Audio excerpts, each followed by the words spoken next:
Hello and welcome to the Abel Contemporary Gallery. I'm Teresa Abel and I'm here today with Carolyn Spears. She's a wonderful artist who has the current show in gallery number 5 called Glacial Bodies. And I've been spending a lot of time with this piece and I'm really excited to talk to you more about it. Likewise. Let me tell you a little bit about the artist. Carolyn Spears is a multimedia visual artist using experimental processes to examine ephemerality.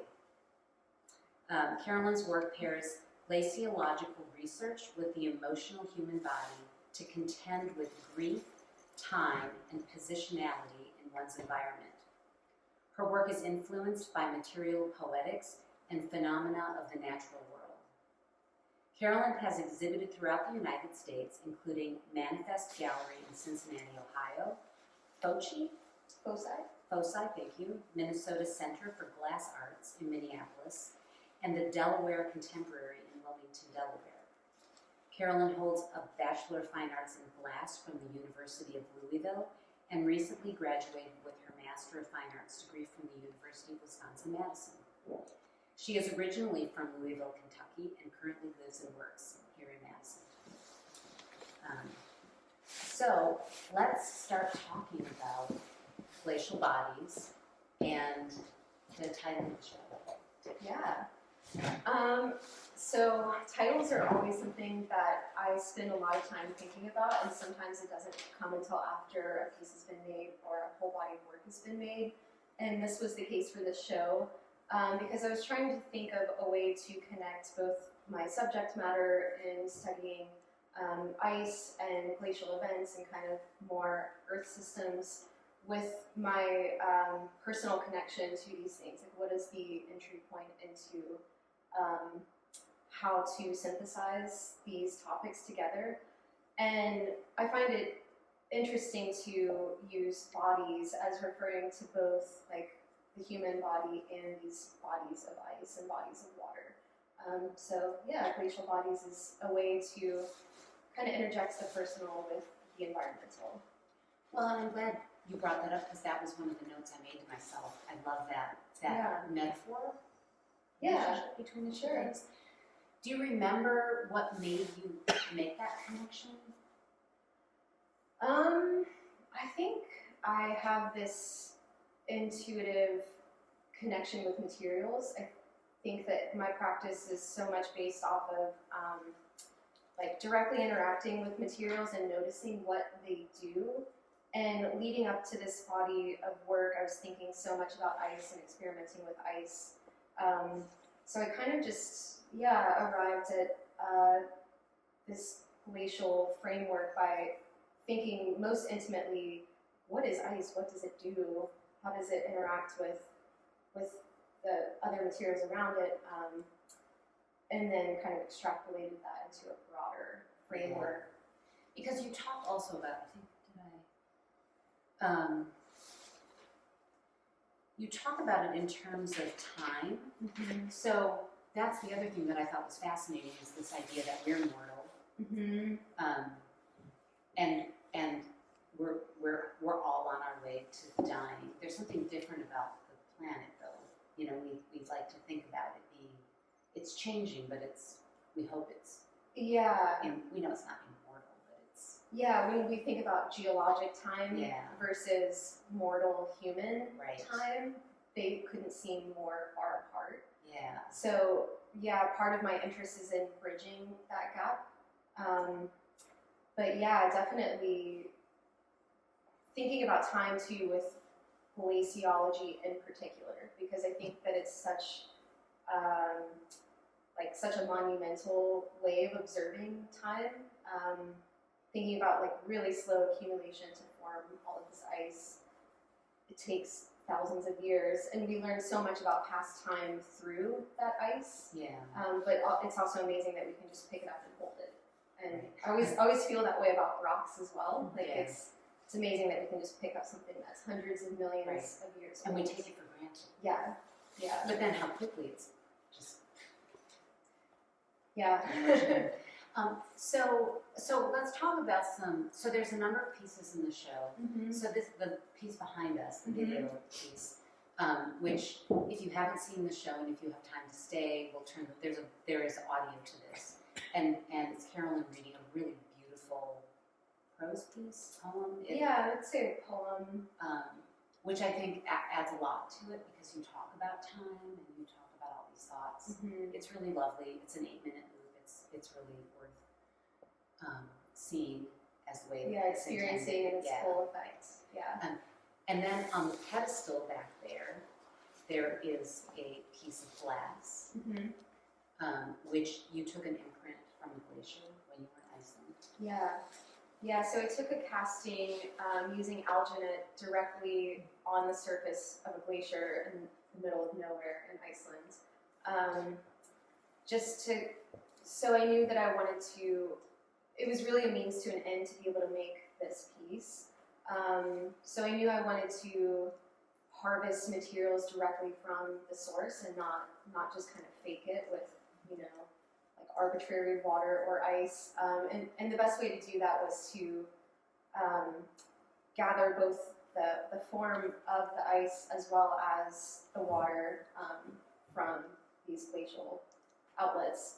So so that piece, I originally wasn't going to show it because I had mixed feelings about what does it mean to preserve the unpreservable in a piece of glass. But I think that it helps give context and appreciation for. So I guess basically I should explain this. So that casting on the pedestal is the same form that's in the melting piece. Right. And just so people understand, because some people have thought this was a video projection. Mm-hmm. It's all analog.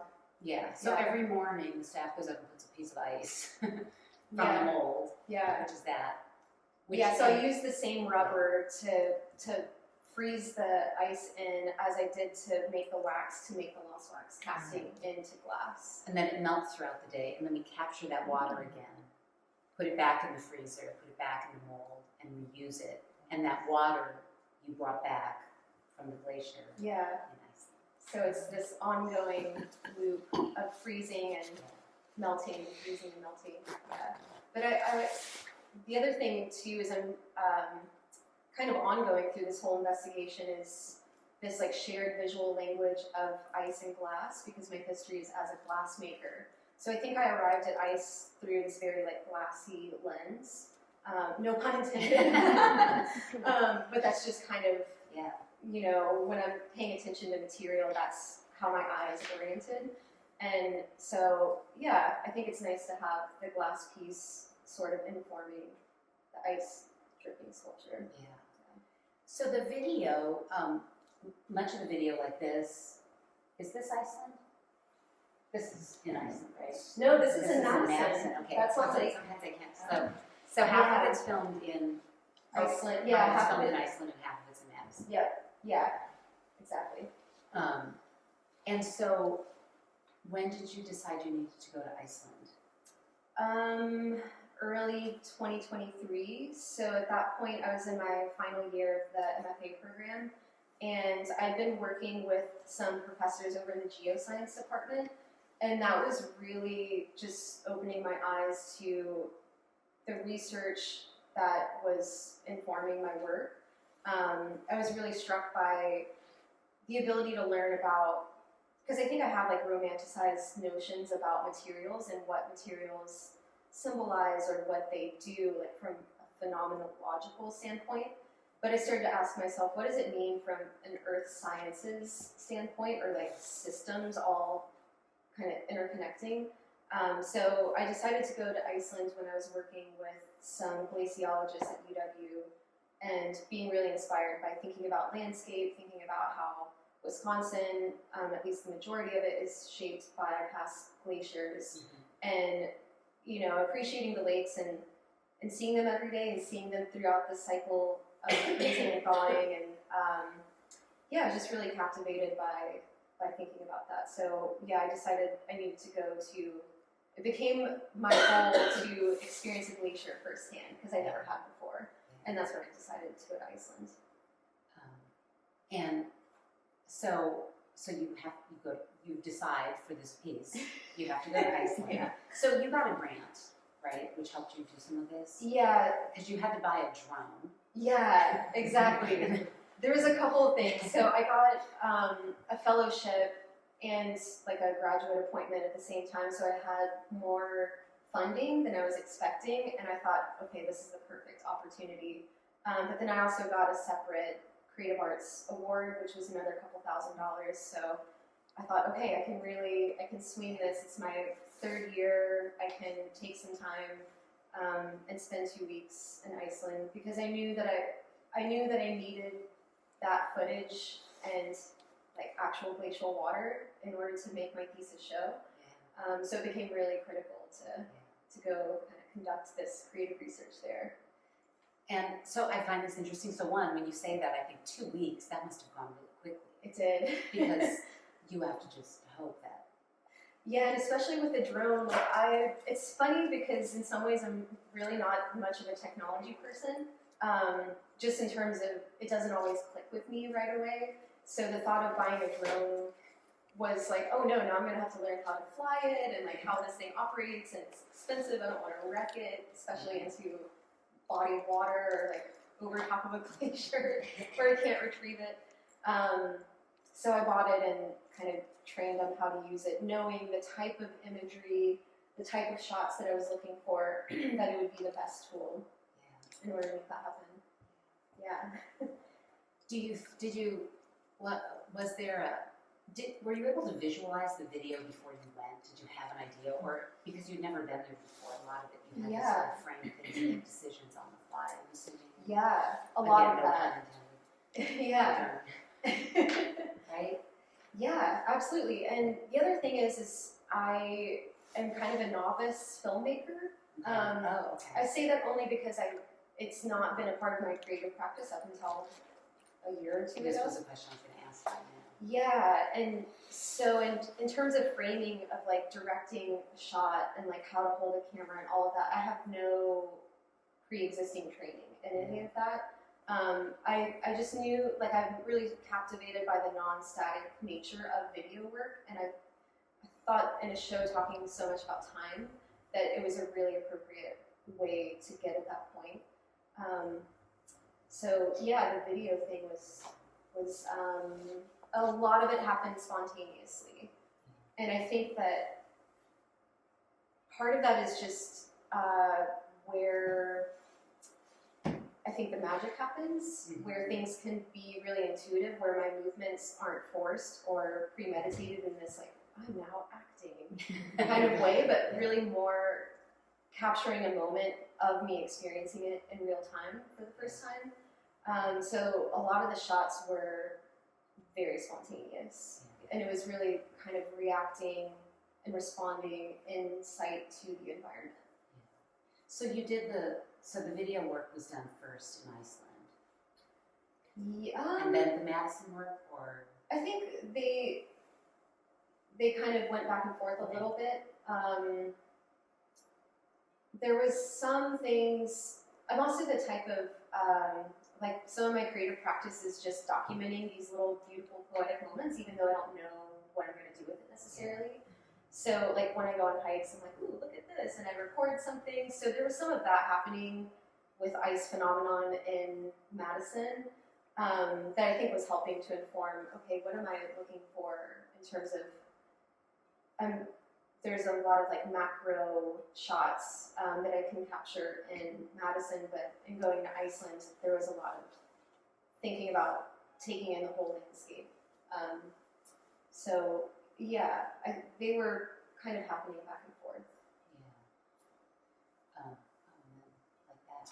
Right, yeah. And again, this kind of like zooming in on the really intimate, and then zooming out on this like immense scale, kind of like the intimate and the immense are coinciding at the same time. That's something I am thinking about a lot through making this work is like the human connection and massive environmental kind of connection. Yeah. I have a number of thoughts. But one of the things that, well, we were just talking before about sort of a wide-ranging conversation, but about when you make an art piece that's about something so immense as climate change, and if you have message art, you know, how do you do that well? How do you do it without seeming pedantic, or just making something that's so depressing that the viewer is overwhelmed? Yeah. And I brought up, there's a wonderful piece for those who live in the Madison area. If you haven't seen it, there's a piece called Broken Spectre by Richard Moss at the Museum of Contemporary Art, which, if you have time, it's still up, I think, for a week or so. And I went to see it again yesterday because I wanted to experience it again before it's gone. And it's a very different piece, but in a similar way, he is being overwhelmed by the subject matter he's tackling. But there's a beauty to it that is also overwhelming, and I think you tap into that. And I think what's so nice about it is when I spend time and look at this piece, you draw me in by the beauty of it. You keep me from being completely overwhelmed because you remind me what's good about humans. Because otherwise you could just think, oh my gosh, we're ruining the planet, everything's terrible. Yeah, and just be... Maybe we don't need to be here. Maybe we should all just go away. Right, it's easy to feel guilty. Right. Yeah. But then you can think like, okay, no, there's this beauty. We make beauty. Humans, we're not completely making art. We make music. We make literature. We can be kind and good, and I think it takes the edge off the depression. Right.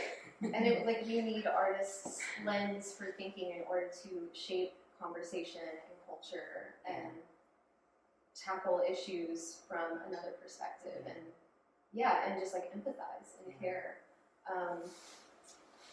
I would say it was kind of daunting for me to finally tackle climate change head on, because I think that it's always informed my work as a so my background is very much a glass maker, so making more multimedia stuff is newer, and making work specifically about the environment is a new thing for me as well.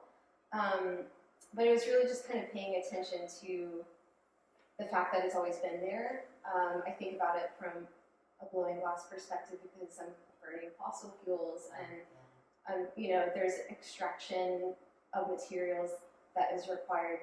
So all of that was kind of there, and thinking about like how do I reconcile these things. But I think in making a show specifically kind of pointed at climate grief and climate change, I was a little bit worried about, this feels political, but I think that, inherently it can be and is a political issue. But I'm trying to come at it from like a more emotional, personal lens, because I think that is universal to other folks. And I think that's a way to contend with it too, rather than just being all consumed, kind of zooming out and saying, what is just one individual's relationship to this, or what do they like hold near and dear to them, whether it's the glaciated landscape of Madison, or just having like a stable habitat and home and climate around them. Like I think that we're all impacted by it. So yeah, I mean, it's a big thing to take on, and I think it really just comes down to like a personal framing around it, and then sharing that with others who can relate to that. Well, you just said climate grief, and I don't know if I've heard anyone else say it that way, and that's actually really beautiful and poignant, and that maybe that's the thing about it is you're not trying to solve the problem. You're not telling us that we need to. Yeah. Really, I mean, we know what we need. We have these conversations. That's not the point of this. The point of this is we feel like we get to share with you your sadness. And even though it's you, you allow us to become you in the video. Yeah, it's kind of just represented. Even though it's me in the video, it's the symbol of a figure, of a Yeah. human figure. Like that could be anyone contending with these thoughts and realities. Yeah. And I think that climate grief, the thing about it is it's such a large abstract thing, and that's what makes it feel really intense or like difficult to like how do we cope with something so immense that we can't even foresee all of the ramifications on like all of the plants and animals and cultures on the entire planet. And so that climate grief is such a pronounced thing. And in this work, I'm really trying to compartmentalize that and focus on like what is my relationship to holding thousands of years of ice accumulation in my hands and like literally in this room witnessing it melt in front of my eyes. And I mean, I still don't have answers, but I think grief is very universal, and we all can relate to that on a human level. We've all had someone that we lost, and that's something that's always informed my work. But then also thinking bigger picture about climate grief, that's like a newer kind of issue and conversation that's entering into my creative practice. And I think some of it is just me trying to find purpose or find a way to, like where do I put that away, like in myself, so I don't go crazy or get really depressed. Yeah. So aside from the work that you had to do when you visited the glaciers, did it change you in some way, the being there? Yeah. I mean, Is that hard to articulate? I think the thing about it is the scale. Like, shifting of scale is such a difficult thing to contextualize until you see or experience it. So for me, that was one of my takeaways, is just standing at the foot of this glacier, like that scene in the video. And I mean, the ice is hundreds of feet tall, and you can hear it cracking and moving. And it's just so immense. Like, the drone shot will look like little pieces of ice, but they're like as big as this room. Well, that's what the drone helps the Yeah. viewer do, is when your body acts as the place of, the scale. Mm-hmm. Yeah, you become a speck next to this like Earth event that's happening. Yeah. It's, I'm just reading again. You say, Glacial Bodies is about feeling one's way through the precarity of climate change via an attunement to this loss. It's about bearing witness to the phenomena of melt. How do we grapple with realities of loss, both human and human? I mean, so much of that too, I'm thinking about how with global warming and with ice losses and ice melt, we don't actually see it. Like, most people don't have the ability or proximity to bear witness to it. I say most from my lens of living in America, living in the Midwest. Certainly cultures who live in places with ice caps are actually seeing and experiencing it. But if you think about like the poles, if we think about Antarctica and the Arctic, like, these are places where it's happening on a really intense scale, and we don't get to we don't really understand that scale.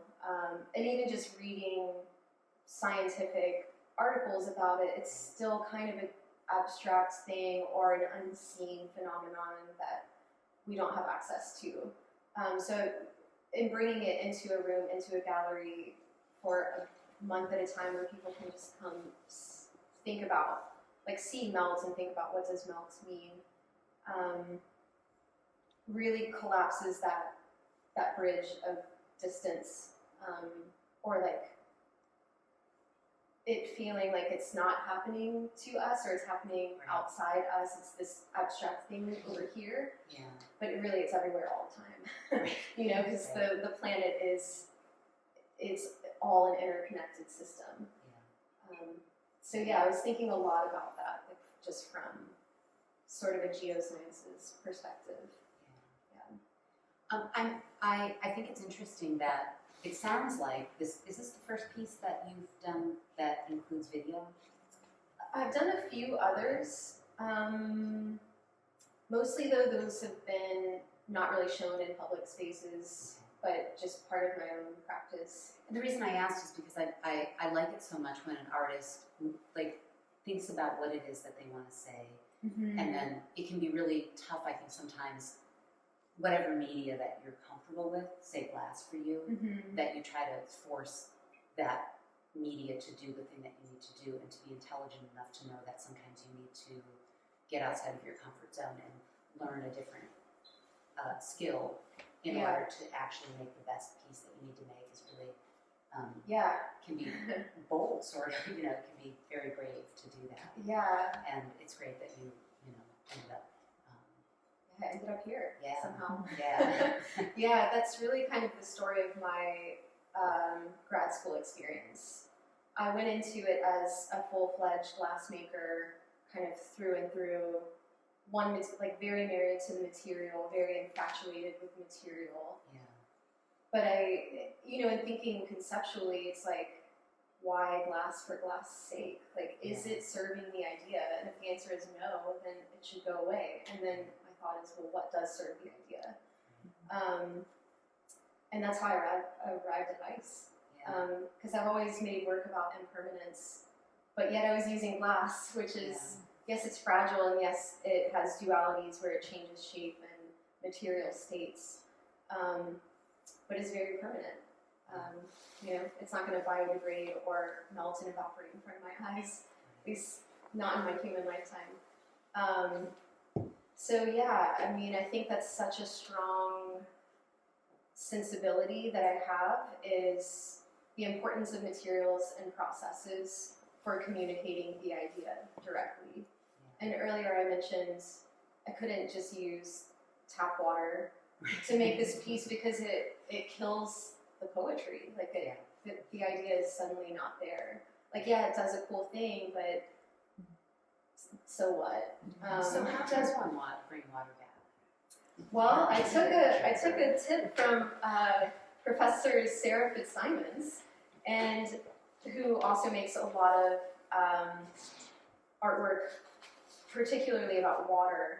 But we had a studio visit one time, and I was expressing to Sarah that I wanted to bring back ice somehow. Yeah. And she was like, well, I don't know if that's possible, but I do know that it's possible to bring back jugs of water in your checked luggage. And she was like, I've done this for many years and from many different parts of the world. Yeah. And she just like fills a jug and puts it in her bag at the airport, like in her checked baggage, and has never had an issue.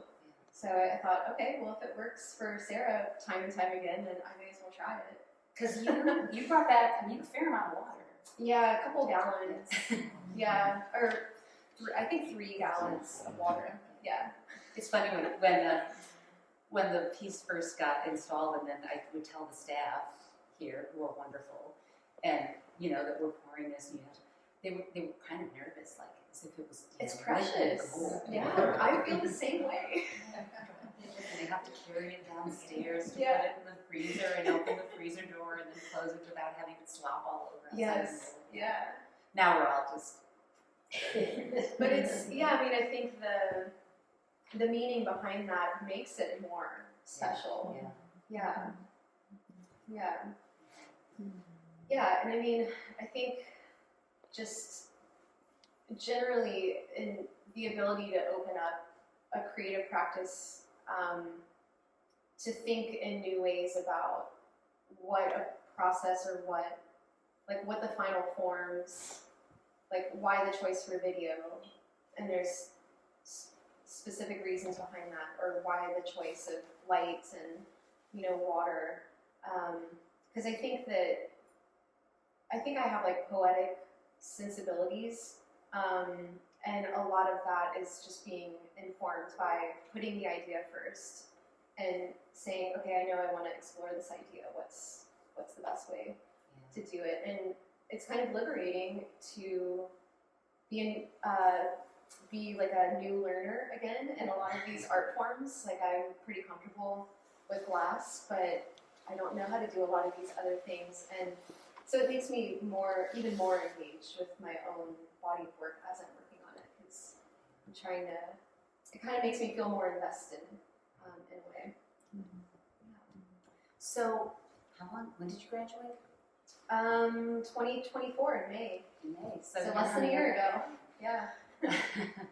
And now you work in the art department in the glass lab. Yeah. And are you finding it hard to make work now that you've? Some people graduate and then they think, I need to take a break for a while. Did you feel like that? I did feel like Because that. it's so intense. Yeah. Finishing that class. Yeah, it's really intense because all of grad school was doing things I've never done before and being really vulnerable and taking really big risks, and even just like the subject matter, I think, kind of exhausted me because I just put everything I possibly had in me into it. And once I kind of crossed that milestone, I just wanted to like celebrate and hang out for a while. Yeah. I was like, I did everything, I put everything into it, and it's nice too, I think, and it's really important to take a moment and reflect on that too. Like, I think if I would have just graduated and kept churning stuff out and being like, what's the next thing, instead of taking a step back and looking at what that growth was and what does this mean, I might not have gotten as much out of it. So I very much felt the creative juices were kind of left on hold for a while, but also that it was a good reason to just take a break. I think that's like a good, healthy thing to do. But I will say, to your question of, is it hard to make work again after that? Because, a break is good, but only for so long. I just stopped working for 5 years and, should evaluate that. Yeah. Don't do that. Yeah, I definitely won't. But it's such a different pace, because being in grad school, there's deadlines and you're just making and you're really living it. And outside of school, there's lack of access to a studio, or maybe like certain facilities. Lucky for me, I was able to get right back into those facilities. So it has been hard, I think, from an energy sustainability standpoint, to find that balance of what used to be a full-time student to now a full-time employee, and like, where does the art practice come in? At the end of a long day, do I have the energy to maintain that? Or on the weekends, do I commit to getting back into making new work? So I would say it's changed pace for me, and I've been doing things that, I've been doing some writing, and I've been practicing new things, like in the glass studio, just as a way to be keeping my hands busy and feel productive and still creative, without pressures of other external factors. But I'm very much wanting to kind of miss those days of just being really productive and making art full time. So that's still a struggle for me. And I have kind of like bigger goals on the horizon, and things that I'm like thinking about proposals for, and like big projects. But yeah, like just the making work on a weekly basis is something I'm still trying to figure out that balance with. But it's coming back up. It's coming in slowly. Yeah. Well, this is a beautiful piece. Thank you for making it. Yeah. Thank you. Yeah. I think we should. Unless is there anything like that you think I sort of missed that you think is super important about the piece that we should talk about before I open it up to questions? people's questions might come into. I think we covered a good amount of ground. I'm curious to hear what other folks have to say. So yeah. Anyone? How was your interaction with some of the people of Iceland and their relationship to their environment? Yeah. I would like to go back specifically to talk to more native Icelandic people. It's a pretty touristy place, so a lot of the people that I would see were tourists from all over the world. But I did get to talk to, we went on like a ice cave excursion, and I did get to talk to two native Icelanders who were doing that. And it's funny because that was my first time ever seeing glacial ice for the first time, and I was totally freaking out. I was like, oh my God, this is amazing. And I think for them it was just something that they're like, yeah, it's beautiful, but it's kind of always there. It's kind of always like shifting and things like that. Yeah, and just sort of like general respect for the land. I think they are really conscientious about how much their landscape is shifting and changing, and they're really aware of that, and they talked about that, like, oh, I can come back here next week and this can look totally different, or it can suddenly be more dangerous than it was last week. So it was really interesting to hear about how attuned they were to their environment and had to think about things like, I mean, even like flooding or, yeah, just kind of like precarity of a very constantly changing landscape. Good question. Anyone else? I have a couple questions. One is, in the video, there's a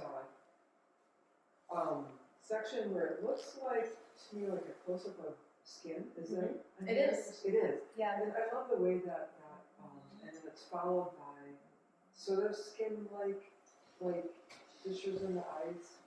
Yeah. The next scene is a drone shot looking directly overhead of a glacier, and then the drone is going upwards like this. So all of those fissures and cracks and textures are just an aerial top view of what it looks like, which I found so, like when I saw that image come through after flying the drone, I was totally speechless. Yeah. Just at how, and then I didn't make the connection to skin until much later on. But I felt that was a poignant way of kind of like realizing like universal patterns, and then just using that as a metaphor. Well, then you follow it in at some point, or maybe it's preceded by the hand caressing the rock that looks like it's been grazed by the glacier, and so it's like then you have that slow motion of the skin and the hand in contact with that. Yeah. Kind of picks up on that too. Yeah, that's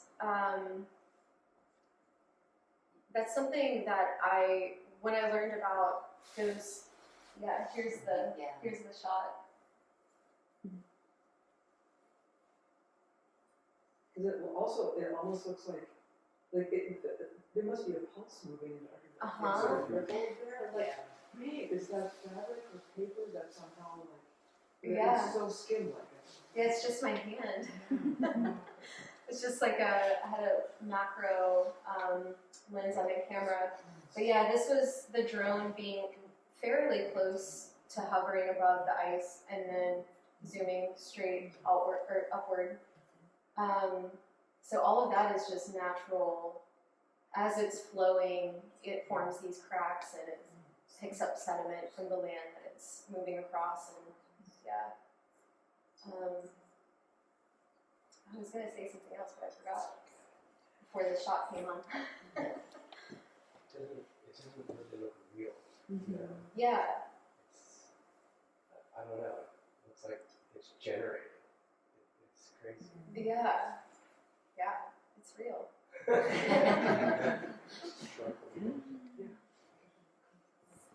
Did you have another part of your question, Carolyn? That was one question, kind of those two, and then Oh, I was just curious, so about the mold and then is that glass that's up? And then also That's a great the question. casting of the glass, Mhm. I'm just trying to imagine how that, when you cast that piece in the ice, Mhm.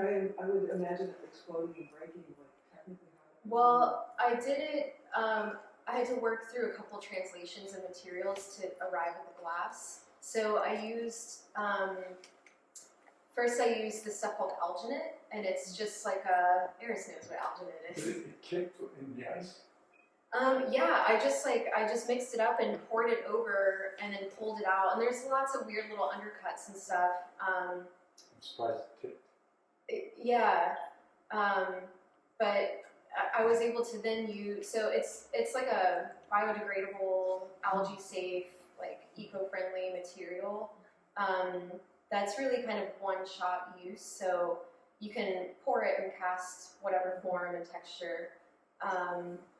And so I made that when I was in Iceland, and then I took it home with me, and then I made a rubber over top of that, and then in that rubber I poured wax, and then once I had that wax, I did more plaster, and then once I had that plaster, I filled it with glass, which is just a very basic gloss wax casting technique that I can use for making it into glass. But certainly, yeah, if I tried to press ice directly into glass, it would explode or crack and break. And I've done a lot of that, actually.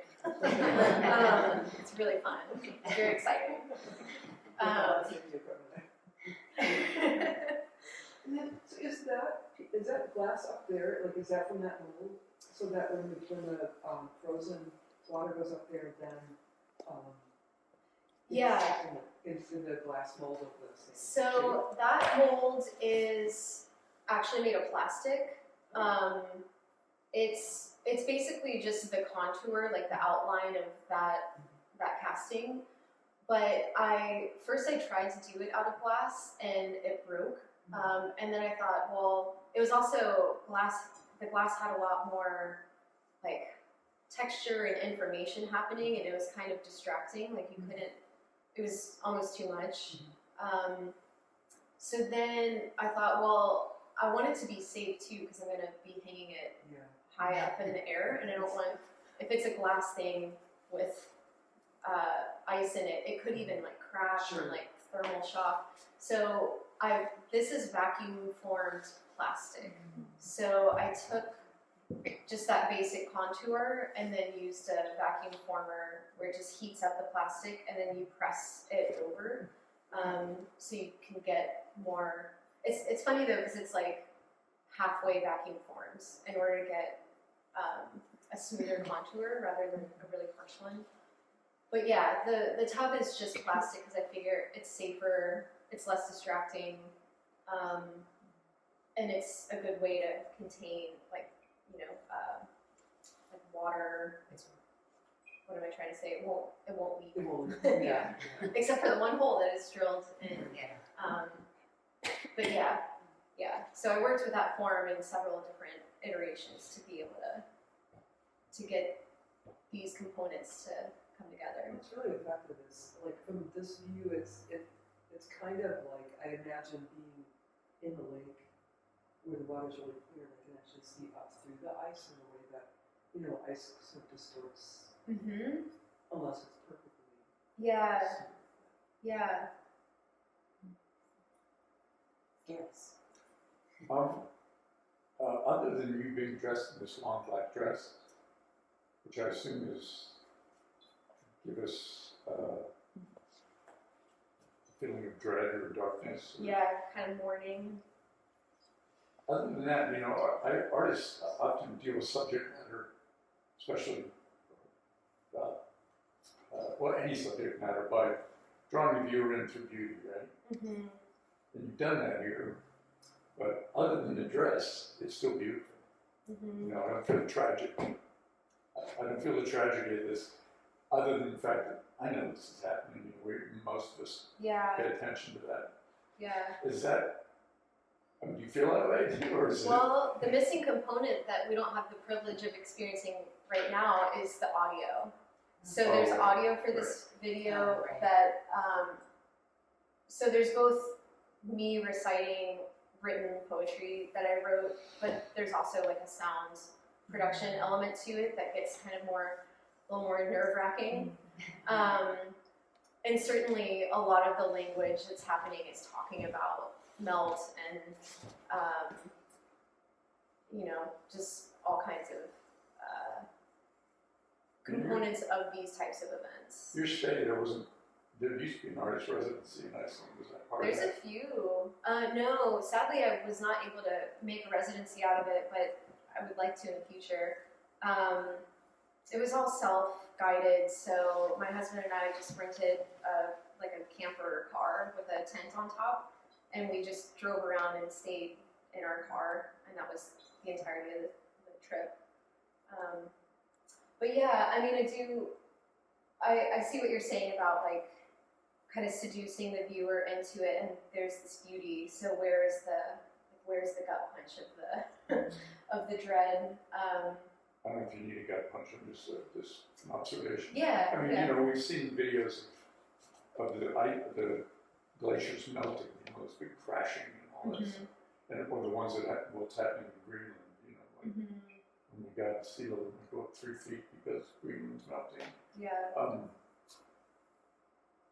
Those videos, they're more. They're impactful. Yeah, it's more like the news, if you know what I mean. Yeah. Yes, yeah. Right. Yeah.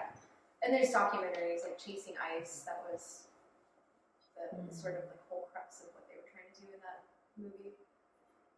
Yeah, I guess this feels more like, it's capturing your grief.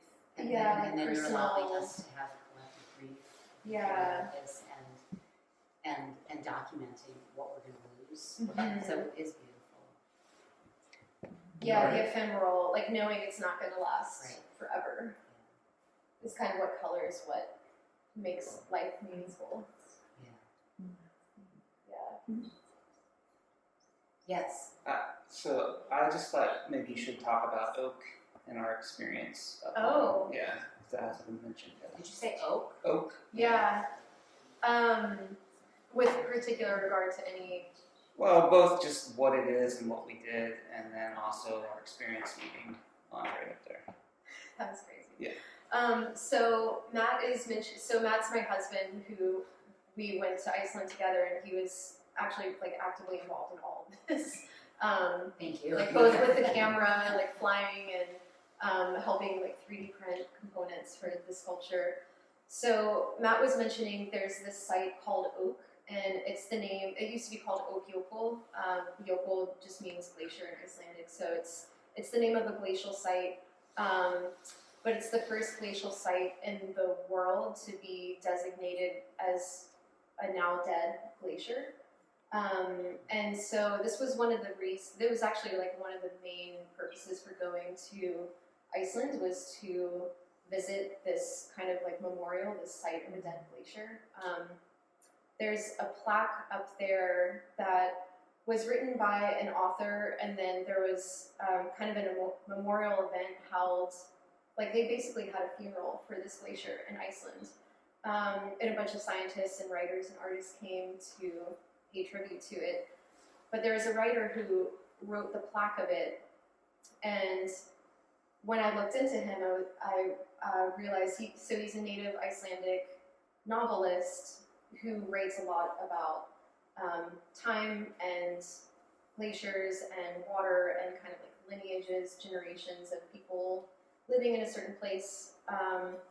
And so I was reading his book actively while we were in Iceland, and we hiked up to the site. It took an hour and a half to get there, and it's an old volcano, so it's just straight uphill with huge boulders, and it's really treacherous, and it was like the middle of nowhere. It's really windy, really unforgiving landscape. And we get up to the top of Oak to pay homage to this dead glacier, and I thought too, like, oh, I want to film here, like the remains of this site. And actually, there's a scene here where you just see my feet walking across sand Yeah. that is on yoke. So just behind my feet is the last remains of that ice. But when we got up there, we were surprised to see some people in the distance. And when they approached us, they had a recording device. And they asked us what we were doing up there. And I was like, oh, I'm filming for like an art piece. And he was like, oh, I'm recording for the BBC for a podcast. And I was like, what? And then he was like, I'm Andre Magnuson. And I said, oh my God, the author? He said, yeah. I was like, I'm reading your book on time and water, like right now. Oh my God. And he was like, really? That's brilliant. And he said, what are you doing up here? And I was like, well, I heard about oak and I've been doing all this research and I've been reading your book and I needed to come here. And he was like, what are the chances that... Oh, I love that. So that really blew my mind. They were recording for a podcast at the time. So it was just dumb luck, but it was so significant to also meet someone, because he was telling me that he goes up there regularly, like once a month or once every other month, like just to, like he has such a connection to the land. He's like, I just come up here like just to be here and think about it.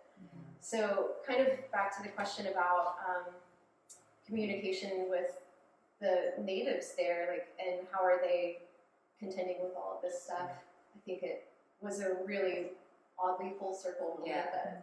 Yeah. Oh, I'm glad that you brought that up. That's a great story. Yeah, and like that's all very significant because that's part of the video work too that is just unseen. Like unless I were to tell you that, you may not have known. Right. Yeah. Anybody else? How did you preserve your mental health? I would think it would have been very sad. Yeah. I mean, it's the more I've learned about glaciers, so it's normal for them to melt and it's normal to see them calving off in big chunks in the summer. That's just what they do.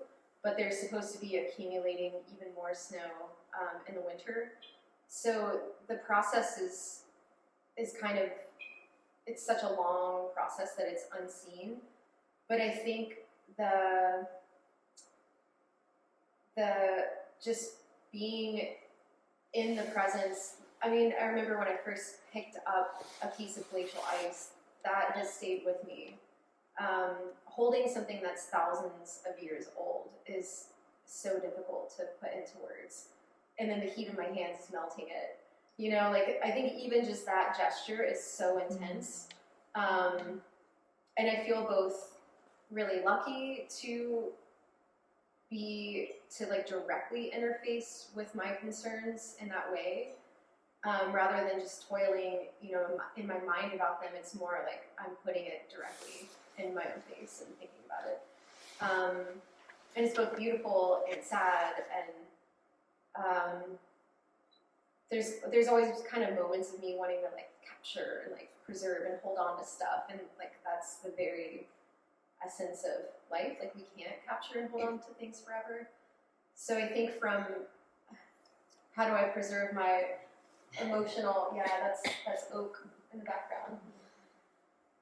The jury's still out on like how to totally preserve it, because I mean I think we all have good days and bad days of it really affecting us, and other days where we don't think about it as much, but certainly it's like more than ever front of mind. And yeah, I mean, I think sometimes too it's a slow burn. Like I can have these experiences and then think about it later, and it's like, oh wow, okay, I'm really feeling that right now.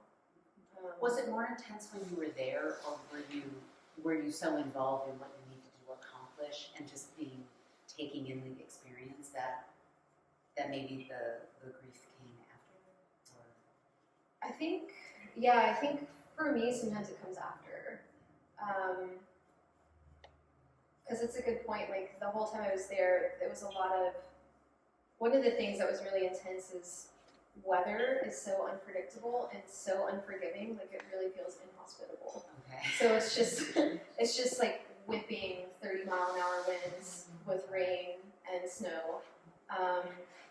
And yeah, a lot of my thinking is, oh, I just have to find a dry moment to make this happen. Yeah.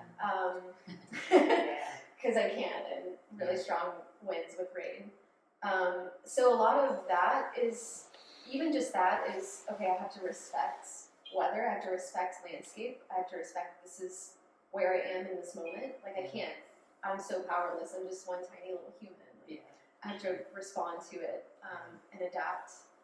But yeah, I think for me sometimes the grief comes later when I'm forging these connections through the video work, or even in thinking about this piece, I feel really grateful that I get to see this piece exist for a long period of time, because the only other time I've shown it was for 5 days. And I think that it has new meaning being in a space for over a month, for like 6 weeks.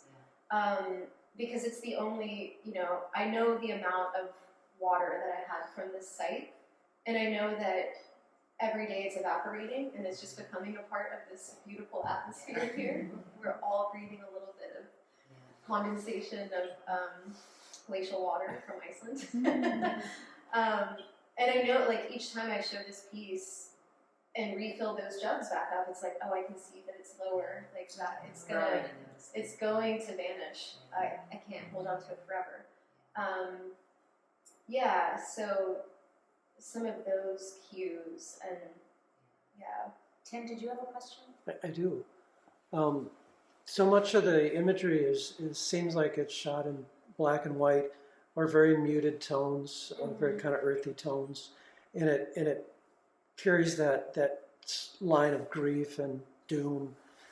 But then throughout some of the video, you see this bright pop of chartreuse, and I want to know about that, what's going on there. But within the film, for me, that coloration gives me a sense of hope. That brightness right here. Yeah. That it's up until then, it's really kind of depressing, yeah. almost, and the knowledge of what's actually going on there. And then you see this, and I see life, and it's in collaboration with this dread. So could you talk a little bit about that? I mean, and why you put that in the film? Because one of the images almost looks like a green mountain. Yeah. Is that lichen or? Yeah, it's like, it is, I think it is a form of lichen. It's a form of moss that's native, I want to say, only to Iceland, because it's so isolated up there. But yeah, this stuff grows, because there's not really trees. Right. So this stuff grows even in, this is just a big field of lava rock. So it's kind of amazing. I think my inclusion in it in this video is both coincidence and just like intuition. But then in thinking about it in hindsight, it is this symbol of resilience, because both that vegetation is resilient, but then also as a symbol of like green and color and like rejuvenation and life. That is what gives us hope, and it's something that that we experience all the time in tandem with our feelings of dread. And me, like, being such a lover of nature and like going on hikes and then seeing like, signs of spring pop up after a long winter, it is really impactful. I think it changes our mental state. Yeah, so I think that's my first time really framing that pop of green as a symbol of resilience. So I'm really glad you brought that up, because I think that it's totally a layer that's in there that I hadn't really thought about before. Eris. Well, this isn't a loaded question. I love loaded questions. Well, historically, artists, especially with social issues, artists have been able to change things. Mm-hmm. Do you think artists can do anything about this issue? Is there a Oh, way- that is a loaded question. Well, I mean, you know, Yeah. Do you think artists can? graphic artists do it all the time. Right? Yeah. I just wondered, you know, like, this is in a gallery that everybody here is probably perfectly aware of this issue. Mm-hmm. Yeah. You know, I wonder if there's a way to get, are you interested in getting that information out there, or do you feel hopeless about it or something? I am interested in getting it out there. Yeah, I definitely have hope, and I definitely think that artists are really integral to changing culture, and I do think that they can make a difference. I think that art sometimes is a form of resistance, and you know, like one of my goals is to work really directly with scientists, and then launch like public events with like both art and kind of panel discussions where we're talking about like we can see and appreciate these things for like the visual information that they give us, but then pairing that with expert knowledge of what's happening, why we should care, how it impacts us, sort of colors it even more. And I know that like even at the UN climate conferences, there's been artists who have launched exhibitions. And I think that, yeah, it's hard to like really drive it home into politicians because they're not driven by preserving the environment, they're driven by money and maintaining extraction projects. That's just the status quo, economic growth. But I do think that like we'd really be hopeless if we didn't try, right? So yeah, I mean, I have my days where I'm like, I know that I'm preaching to the choir, and I think a lot of artists can relate to that. But then I also remember that it's just like a compulsion within me is to pursue it anyway, like in whatever way I can. I just want to add to that because my work also relates to climate, and I feel like it's in those little moments that when somebody you don't know asks, "What do you do?" and then you say, and you have like a minute maybe or 30 seconds to just, and we have a way of looking at things holistically that sometimes people think like, I don't know, you know, I think that that's a way that we can also with our work, and drawing it into beauty, and then like we have artist statements, and people just like, I don't know, I'll just leave it at that. Well, maybe that's it. Maybe it's we draw them in with beauty. It's, you know, it's sugar helps the medicine go down. I don't know. We're not just scientists saying read this sort of boring, you know, statement. We're saying like, here's this beautiful thing. Yeah. And now what? And if people think like just a little something more to think about. Right. Yeah.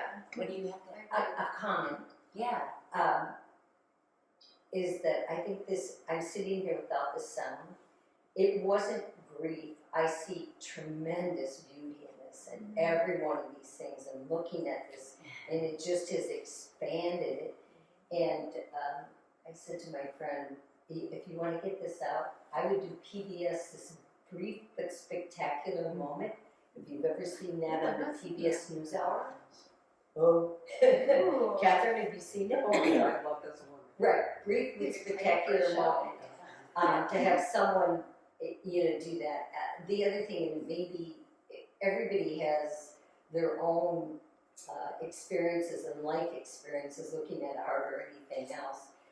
Being a geriatric nurse practitioner for decades and decades and decades, I see this so much evolution of life, and things are speeding up so much. It'd be interesting to go back and talk to your geoscientists, because I bet if they looked at this 40 years ago, there was nothing political about this. Yeah. It's our social climate that we're in, Yeah. what we've done to develop to have some of these things happen. It's, Absolutely. I mean, we're looking forward to hearing it, but I think it's beautiful. I think a beautiful thing to say, and you can get it to more people. Yeah. It's a brief and spectacular moment. Have you read the book, The People's History of the United States? No. Nicholas Lambert actually teaches over at UWI. Oh, It's about artists that create change. The things artists have done to create change. that's cool. I mean, I wouldn't recall them dealing with any environmental issues, but might be inspiring. Yeah, definitely resonant. I just had a thought about your synchronistic meeting with that author. Yeah. So sometimes those things happen for a reason, you know, and so maybe connecting with him Mm-hmm. and working on some kind of joint presentation on a more international level.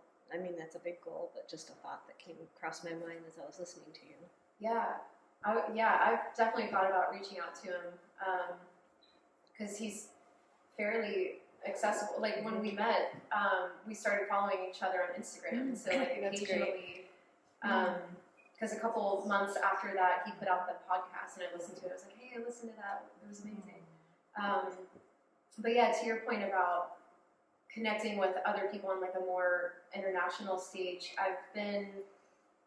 one of my hopes, and it's diminishing a bit day by day, but one of my hopes is I recently was asked to be a part of a proposal for funding for ISF grant for 3 years to go to Alaska and work with some glaciologists just seasonally. And you know, I say my hope is diminishing because federal funding for everything's getting slashed, and I think the ISF might be like one of the first on the chopping block. But this proposal, if we were to get it approved, we would be able to go and conduct and implement scientific instrumentation.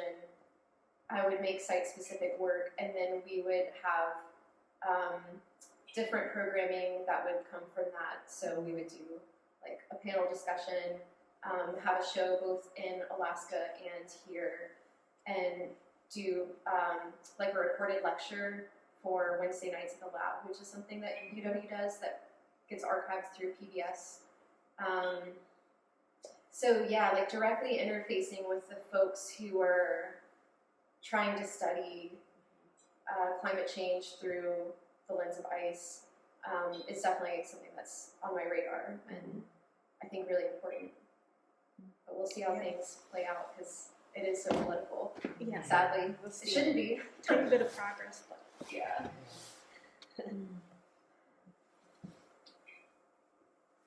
Well, I think, well, one, send me a link to that podcast. Yeah. Because that would be, I mean, I want to hear it now. Yeah. And I'll link it on, It's I'll really put the beautiful. link on our social media or something for people who watch this video and then want to see it. So I'm gonna end the recording of this right now, but people should stay and chat with you, and then we can turn the sound up, Yeah. which I think would be really great. So thank you again so much. This has been a great conversation. It's really a wonderful piece, and thank you all for coming and for your really thoughtful questions and conversation. Yeah. Thank you.